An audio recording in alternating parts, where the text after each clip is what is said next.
Hi, Bill Krokos from Hanson Industrial-Peoria.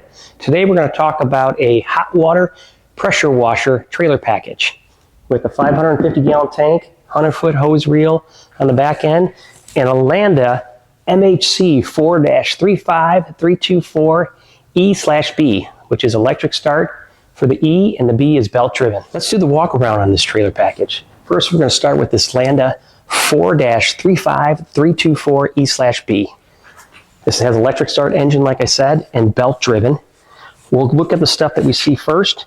Right here is a nice variable pressure wand holder for ease of access of going in and out.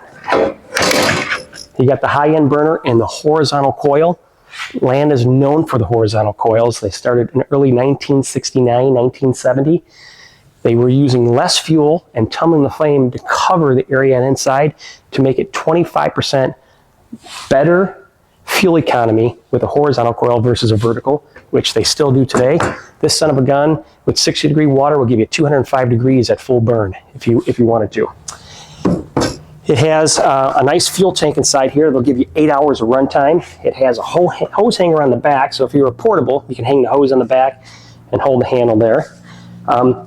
Off the unit, we put this little toolbox here for the customer, so they can have access to O-rings, plumber's grease, picks. If you want to put couplers in there, trigger guns, spare nozzles, and we mount it right through the trailer. That's separate from the pressure washer. The pressure washer is electric start, so it has a U1 battery on there that's good for about a year and a half. Here's the back side of the belt drive, the pumps on the top, a nice 13 horsepower Honda, exhausting out this way, so it's blowing nice and smooth. LANDA's trademark operators / parts manuals, and they also have a parts manual in there for the Honda motor too. They do a really, really nice job, and LANDA is basically the model that everybody follows when it comes to the quality of what they put out for manuals as well as for equipment. On the engine itself, we got a nice fuel shutoff for the carburetor, which you'll want it shut off for travel. One thing that happens with Honda motors, if you leave it on, it'll bounce when it's going up and down the road. There's a chance that some of the fuel may make its way through a valve that's open and fill up the oil galley inside there. So we recommend making sure the fuel's shut off. Also on the front side, you got the choke here. You got this lever here, but we do not touch the governor on a hot water, especially a hot water 12-volt burner system, because if you lower the governor, you're going to lower the RPM of the engine, less power going through the bridge rectifier, which then for the burner. So you always keep this on full governor, so don't lower it down. I know some pump applications and water pumps, people do that, not on a pressure washer. You do have a choke on there for the Honda motor. It can be pull start, but it also has electric start, which we talked about earlier. The tank inside here will give you about 3.5 hours, so a half a day, so you will have to fill it up during the day, unlike the kerosene / diesel tank, which you'll fill up once and you'll get almost 8 hours of runtime out of it. We also recommend do not use biofuel through this unit.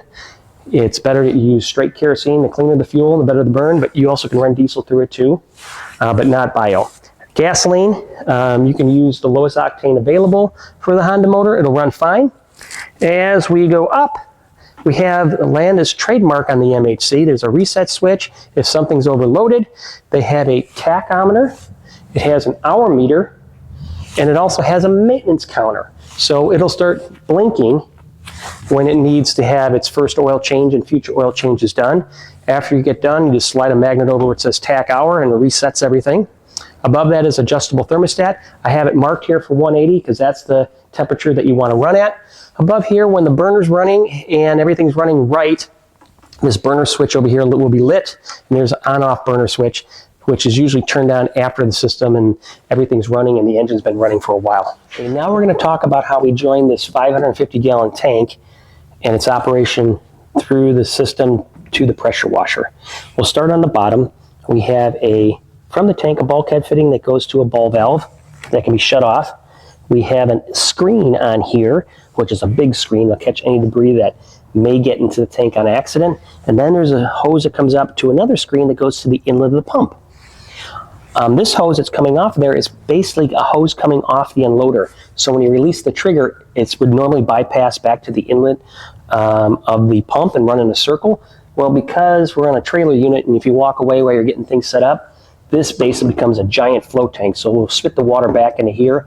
It'll take a long time for that water to get cool, from cool to warm, to cause any problem to the pump. So that's why it's bypassed back to the tank.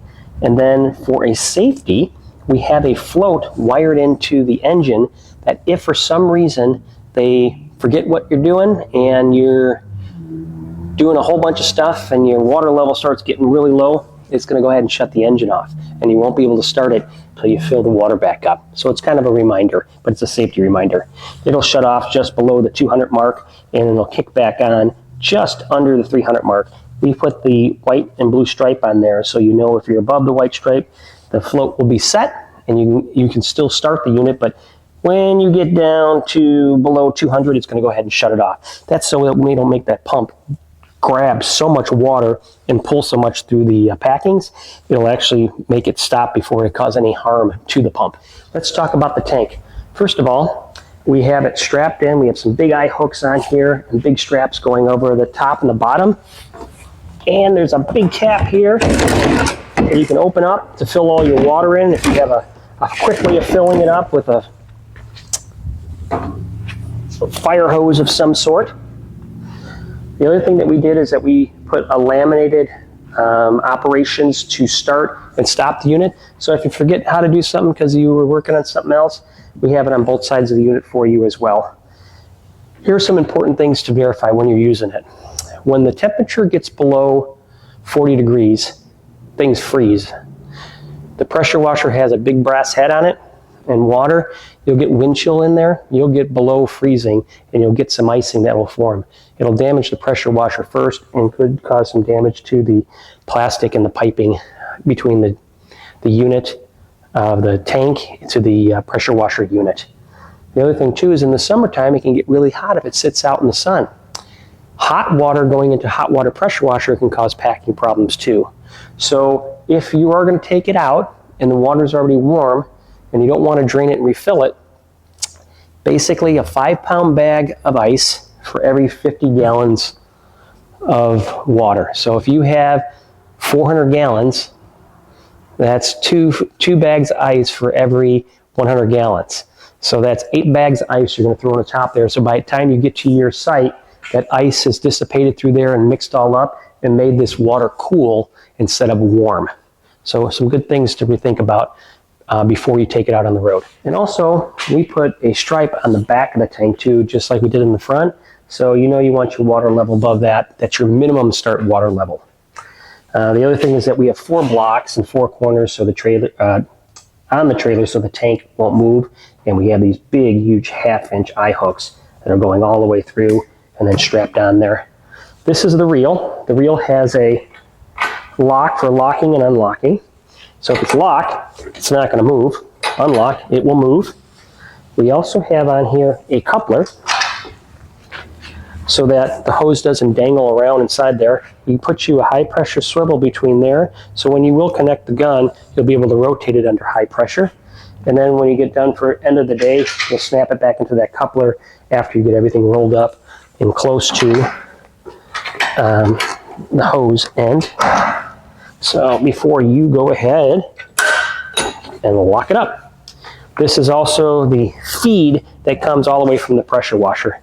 We got it set up on there to run the length right to the reel inside there. So pretty easy. So what I'm going to do next, I'm going to follow the instructions that we have set up on the side of the unit, and we'll get this unit kind of prepped up, and then we're going to go ahead and just run the unit outside, and then we're going to show you inside the tank the float, and we're also going to show you the bypass, what happens when you release the trigger. We'll show you when the burner comes on, when the burner comes off, and you'll see me do a little bit of cleaning outside on the concrete.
Thank you for taking the time to watch this operational video. Please like and subscribe for future content.